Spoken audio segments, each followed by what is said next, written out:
Yung pong habagat, inyong makikita, naapektuhan na po o naapektuhan pa rin ang malaking bahagi po ng ating bansa. Inyong makikita, halos buong bansa ay nakaranas po ng maulap na kalangitan na may mga pag-ulan. Yung pong low pressure area ay nasa bandang West Philippine Sea, nasa layong 135 kilometers west-southwest ng Calapan City, Oriental Mindoro.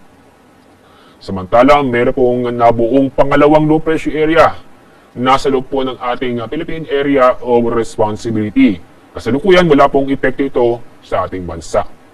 Nasa layong 880 kilometers silangan ng Eastern Visayas.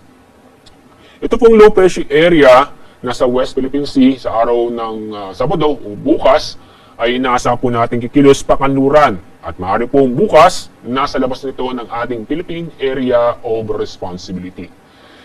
Itong pagkilos o inaasing pagkilos ng pangalawang low pressure area ay generally west-northwest at maaari pong lumapit po sa bandang east ng Northern Luzon.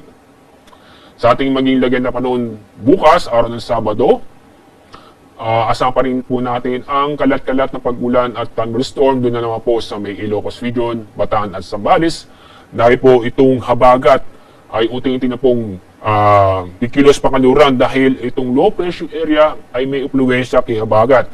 Kaya bukas, itong habagat ay maapektuhan na lamang po ang kalurang bahagi ng Northern Luzon at ng Central Luzon.